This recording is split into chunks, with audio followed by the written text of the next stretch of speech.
Had some great college football conversation so far today. We're going to keep it rolling with our guy, Mark Schipper from Fifth Down College Football. Welcome back, my friend. How are you? Hey, what's up, guys? How you doing? How's everything down Louisiana way? Well, Mark, it's still hot.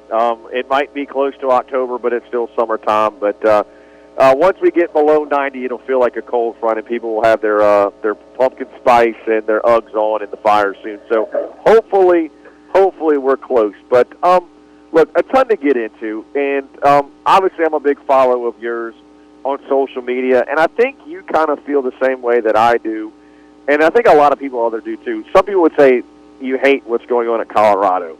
I don't hate what's happening at Colorado at all. I love the Colorado football story. I think Deion Sanders has already overachieved expectations. But I got to give credit to one of our listeners. He said it. Love Colorado. Maybe don't like the reality show that's going along with it. That's kind of how I feel. I like the team.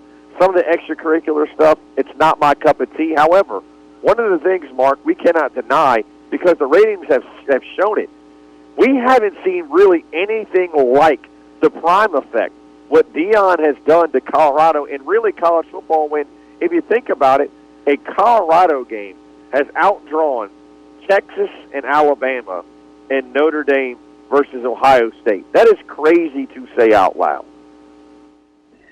Yeah, it's a lot of stuff that's going on there is pretty insane to think about. It's kind of the mythical situation that TV is always dreaming about, which is how do we get people outside the core audience to watch college football?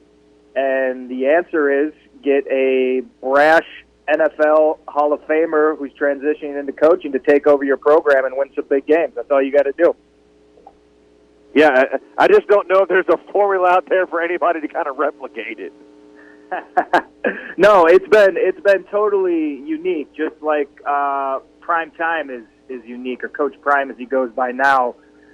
It's I said today on Twitter, I'm calling it the Prime Net effect. There's you got the gross, the big haul, and then you got the net, which you get to keep. And there's a lot coming in. Not all of it is great, but net overall, getting this many eyes on college football, getting this much excitement about a team that otherwise is probably going to finish in the middle of the conference. And the run-up to this season had been a cellar dweller in the Pac-12 basically for most of its stay there. This was the Colorado team the Pac-12 was hoping it was getting when it expanded. It's kind of sad and just a little bit disastrous that it's happened in their final year in the league, but that's how timing works sometimes. It comes out of nowhere. Well, we've been talking about it for the last few weeks. It's amazing the Pac-12 in its final year, at least the way it's constructed, is having the year that it's having right now. It really is probably the most exciting conference for the first quarter of the season, and that's where I wanted to go to next. Colorado would be the obvious answer, so I want to take the Buffaloes out of the conversation. Who is the most surprising team outside of Colorado through the first quarter of the season? The most surprising, I think the fact that Wazoo has hung tough, Washington State, and looked as good as they have. I think maybe people thought they played tough for a year and had some pieces in place that were going to work. I think the fact that Wazoo is going to likely be in the conference race and the Apple Cup with Washington is going to be played for something again, depending on what happens with Washington and Oregon, of course. But I think people are surprised that Washington State is sustaining its run a little bit. I mean, in the North, to have Oregon State and Washington State look like tough teams is, at the same time, is a rare thing indeed over the history of that conference. Well, let's go the opposite end of the spectrum. Wazoo, and I like that. Cam Moore's quietly had a really, really good season. Heck, he was really good at Incarnate Word. I like that pick for Wazoo. Opposite end of the spectrum, who's been the most disappointing team through the first quarter? Who, the most disappointing? It's interesting because it's kind of played out as we thought it was going to play out. I would say, I want to say Arizona State and Kenny Dillingham, but I thought he was going to need time, so they can't be the most disappointing. They need a few years to build. Maybe Cal Berkeley and Stanford, maybe you could put them 1 and 1A. I think Cal had a little bit more expectations. They had Auburn beat up in Berkeley, and just kind of sluggish play and lack of ferocity to finish allowed Auburn to come back and take that game in the end. So I think Cal probably, had they won that Auburn game, maybe they're looking at a little different season. Now they look a little deflated. They got absolutely trucked up at Seattle. That score looked a little closer than it was. Washington absolutely destroyed Cal up there. It was over in the first quarter. Yeah, Mark Schipper from Fifth Down College Football, our guest. BC, what you got for Mark? Mark, that win for Ohio State on Saturday night at Notre Dame, how much do you feel like that'll do for a young quarterback like Kyle McCord as Ohio State goes forward, of course, with that Michigan game looming at the end of the regular season? Yeah, I think when you're talking about college football, those showcase games are kind of what make your career. It's what people remember. It's what they look back on many decades later. So I think playing in prime time at Notre Dame Stadium, which is one of college football's iconic venues beyond any question, and campuses, I think it's probably that mythical confidence factor that you can never lay out or put a metric to, but it exists nonetheless. I think for him, probably, especially that throw he made late in the game in front of the zone, just that laser dart he threw to the goal line that was completed that allowed Ohio State to go in and win. I think it probably does a lot for him. I think it means the position's his for good. I think it means his teammates believe in him, and I think for him in Ohio State, it couldn't have gone better for their offense and for their team.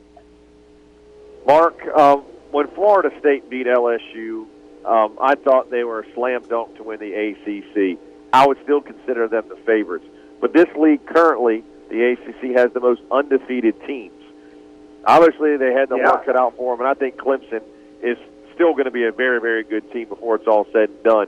But who is the biggest threat to Florida State right now in the ACC? Well, why not make it Miami? I mean, why not? Miami has looked good in year two under Mario Cristobal. We're going to find out how good the A&M win actually was. A&M looked a little good, a little squirrely.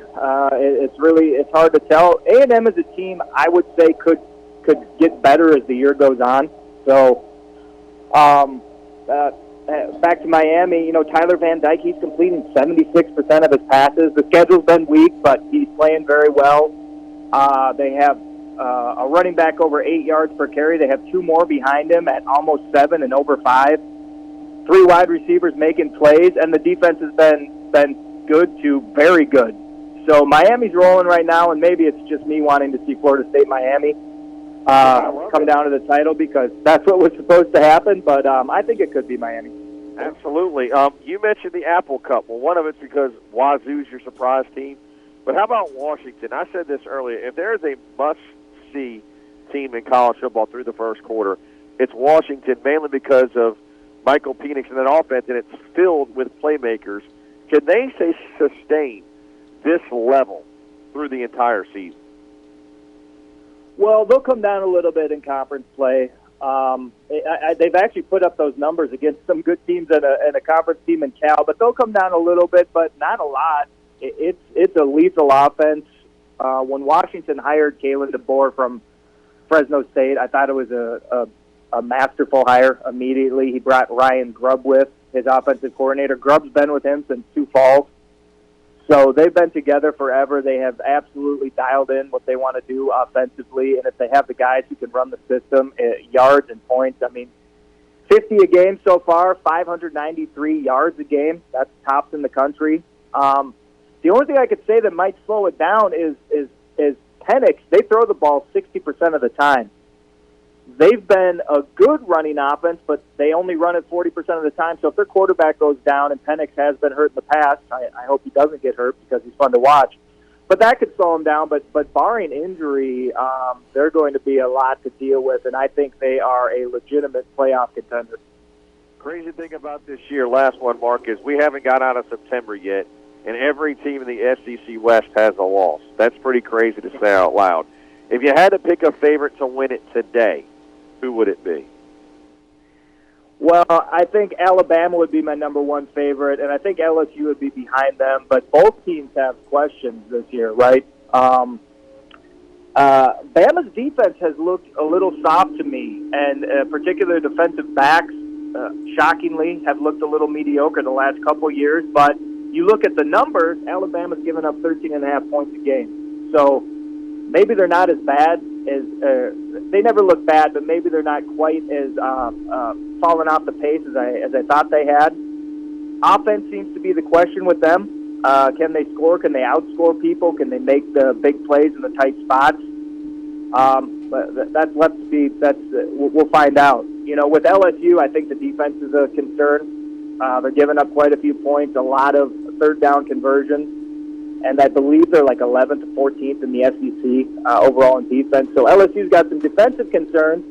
And then offensively, I think they're a little light on the rushing attack. I think they rely on Jaden Daniels quite a bit, and it's always risky to rely on one player to make so many plays for you. So I think Bama's probably my favorite. I think LSU is right behind them, and I think LSU has to go to Tuscaloosa. So yeah, so always a tough place to win. But I think those two are probably the best of the West. And but for LSU, getting by Arkansas was that was a good win. You couldn't drop that one. So LSU stays in the fray with that win. Mark, always fun to catch up, brother. Tell folks so they can follow you online. Yeah, Twitter, 5th Down CFB, 5TH CFB, and that's where I'm at. So you want to come talk college football? It's a great place to find me. Thank you, buddy. Appreciate you, Mark. Thanks so much. Yes, sir. Take care of yourself down there, guys. You got it. Thanks, buddy. Mark Schipper, everybody, 5th Down College Football.